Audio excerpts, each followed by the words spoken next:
சீர்காழி நகராட்சிக்கு உட்பட்ட குப்பை கிடங்கில் ஏற்பட்ட தீயினால் அருகில் வசிக்கும் பொதுமக்கள் சுவாச கோளாறு வருவதாக உடனடியாக நடவடிக்கை எடுக்காத நகராட்சி நிர்வாகத்தை கண்டித்து பொதுமக்கள் ஆர்ப்பாட்டம்.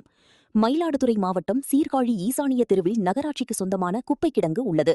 இந்த குப்பை கிடங்கில் சீர்காழி நகர்ப்பகுதிக்கு உட்பட்ட 24 வார்டுகளிலும் உள்ள வீடுகள், வர்த்தக நிறுவனங்கள், திருமண மண்டபங்கள், உணவக விடுதி உள்ளிட்டவைகளில் சேகரிக்கப்படும் குப்பைகளை இங்கு வந்துதான் கொட்டி தரம் பிரிக்கப்பட்டு வருகிறது. இதன் காரணமாக குப்பை கிடங்கில் குப்பைகள் மலை போல் குவியல் குவியலாக காட்சியளிக்கிறது. இந்நிலையில் கடந்த 3 தினங்களுக்கு முன்பு இரவு நேரத்தில் எதிர்பாராமல் குப்பை கிடங்கில் தீப்பிடித்தது. இந்த தீ மளமளவென அனைத்து பகுதிகளிலும் எரியத் தொடங்கியது. இதனால் இந்த குப்பை கிடங்கு அருகில் உள்ள கோவிந்தராஜ் நகர், ஈசானிய தெரு, பிச்சைக்காரன் விடுதி, மணவெளி திடல, சர்க்கார் தெரு, கோயில் சேர்த்தி, KPS நகர், அருந்ததி தெரு உள்ளிட்ட பகுதிகளைச் சேர்ந்த பொதுமக்கள் கடந்த 3 நாட்களாக புகை மூட்டத்தால் மூச்சு திணறி கடும் இன்னலுக்கு உள்ளாகி வருகின்றனர். இந்நிலையில் நேற்று அதிமுக ஜெயலலிதா பேரவை மாநில துணைச் செயலாளர் பொறியாளர் மார்க்கோனி தலைமையில் அதிமுக நகர்மன்ற உறுப்பினர்கள் ரமாமணி, கிருஷ்ணமூர்த்தி, ராஜேஷ், நகர அதிமுக பொருளாளர் செந்தில்குமார், மதிவாணன் உள்ளிட்ட ஏராளமானோர் குப்பை கிடங்கிற்குள் சென்று ஆர்ப்பாட்டம் செய்ய முயன்றனர். அப்பொழுது நகராட்சி ஆணையர் சசிகுமார் நகராட்சிக்கு சொந்தமான இடத்தில் ஆர்ப்பாட்டம் செய்யக்கூடாது என தெரிவித்தார். இதனைத் தொடர்ந்து நகராட்சி ஆணையருக்கும் பொதுமக்களுக்கும் இடையே கடும் வாக்குவாதம் ஏற்பட்டது. இதனைத் தொடர்ந்து சீர்காழி புளிச்சக்காடு திடீர் சாலை மறியல் போராட்டத்தில் ஈடுபட்டன. போராட்டத்தின்போது 3 நாட்களாக எரியும் குப்பையை அணைக்காத நகராட்சி நிர்வாகத்தை கண்டித்தும், பாதிக்கப்பட்ட பொதுமக்களுக்கு மருத்துவ வசதி செய்து தர வேண்டும், குப்பை கிடங்கு முழுவதும் பற்றி எரியும் தீயை முழுமையாக அணைக்க வேண்டும், வரும் காலங்களில் இதுபோன்ற சம்பவம் நடக்கக்கூடாது உள்ளிட்ட கோரிக்கையை வலியுறுத்தி கோஷங்கள் எழுப்பினர். இதுகுறித்த தகவலறிந்த சீர்காழி போலீஸ் இன்ஸ்பெக்டர் கமல்ராஜ், ஆணையர் சசிகுமார் மற்றும் போலீசார் சாலை மறியல் போராட்டத்தில் ஈடுபட்டவரிடம் பேச்சுவார்த்தை ஈடுபட்டனர்.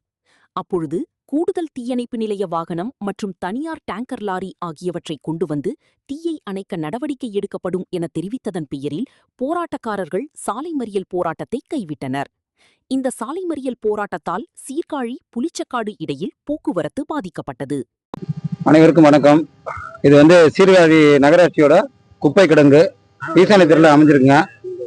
இந்த குப்பை கிடங்கு ஒரு 4 நாளா தீப்பற்றி எரியுது. நாங்க விசாரிக்கும் போது இந்த குப்பை அதிகமா சேர்ந்ததுனால இந்த குப்பையை வெளியில கொண்டு போய் எங்கேயும் கொட்ட முடியாத காரணத்தினால புதுசா ஒரு கமிஷனர் வந்திருக்காரு. அவர் செக்ரட்டரியேட்ல இருந்து வந்திருக்காருங்க. அவர் மக்களோட அதிகமா ஈடுபட்டு, ஒரு கமிஷனர்னா மக்களோட தொடர்பு உள்ளவங்க இருக்கணும். ஒரு அதிகாரியை வந்து இடத்துல போட்டோம்னா இவர் இந்த இருக்கிற குப்பையெல்லாம் என்ன பண்றதுன்னு தெரியாம இந்த எஸ்ஐயை விட்டு குப்பையெல்லாம் கொளுத்தி விட்டாருங்க. கொஞ்சமா கொளுத்தி விட்ட குப்பை இன்னைக்கு இப்போ ஒரு பெரிய அந்த காட்டுத்தீ போல பரவி எரிஞ்சு சுத்தி உள்ள மக்கள் எல்லாம் மூச்சு திணறல் இருக்கு.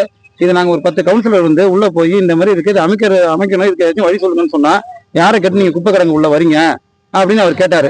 நாங்கெல்லாம் கேட்டோம், ஏன்னு சார் கேட்டோம், இது எங்க இடம்னாரு. சார் நாங்கெல்லாம் கவுன்சிலரு, மூச்சு திணறல் சுத்தி நடக்குது, இந்த மாதிரி ஒரு வார்த்தை, இது எங்க இடம், எப்படி உள்ள வந்து கேக்குறீங்களா? சரி நாங்க வெளில போறோம் சார், உங்க இடத்துல எரியிற குப்பையோட புகை உங்க இடத்துல இருக்க வேண்டியதா சார், எங்க வீட்டுக்கு ஏன் சார் வருதுன்னு கேட்டோம்.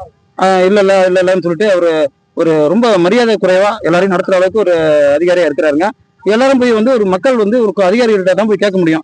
நாங்க 10 கமிஷனரை பார்த்திருக்கோம், எல்லாரையும் பார்த்திருக்கோம், ஒரு கலெக்டரை பாக்குறோம், ஒரு எஸ்பியை பாக்குறோம். அதிகாரிகளுக்கு எப்படி மரியாதை கொடுக்கும் தெரியும். நாங்க போய் கேட்டோன்னே அவர் எடுத்துன என்ன கும்பலா கேக்குறீங்க அப்படிங்கிற ஒரு என்ன எல்லாரும் மிரட்டுறீங்களா அப்படின்னு சம்பந்தம் இல்லாம பேசுறாருங்க. இது கிட்டத்தட்ட ஒரு 5 நாளா எரியிற போக பல பேர் இன்னைக்கு ஹாஸ்பிட்டல் போய் பார்க்கணும் நிலைமை. இல்லைன்னா நாங்க இந்த இடத்துக்கு நாங்க வரப்போறது இல்லைங்க. மக்கள் இவர் இந்த வார்டு கவுன்சிலர், நான் வார்டுலேயே இருக்க முடியாது போட்டுருக்கேன்னா வீட்டுக்கு என்ன சத்தம் போட்டு போறாங்கன்னா நான் ஊரை விட்டு வெளில போயிடலாங்கிறாரு. அந்த அளவுக்கு இன்னைக்கு அவரோட நிலைமை இருக்கு. எல்லாத்துக்கும் செய்யறது காரணம் என்ன? இவ்வளவு பெரிய குப்பை கிடங்கு, எத்தனை ஏக்கர் குப்பை கிடங்கு, இவ்வளவு பெரிய குப்பையில எரியிற போக இன்னைக்கு 5 நாளா ஒரே ஒரு ஃபயர் சர்வீஸ் வச்சு அனுப்பினா எப்படி முடியும்? ஒரு போர்க்கால அடிப்படையில ஒரு கலெக்டர்கிட்ட சொன்னோம்னா கலெக்டர் ஒரு 10 வண்டி அனுப்ப போறாங்க.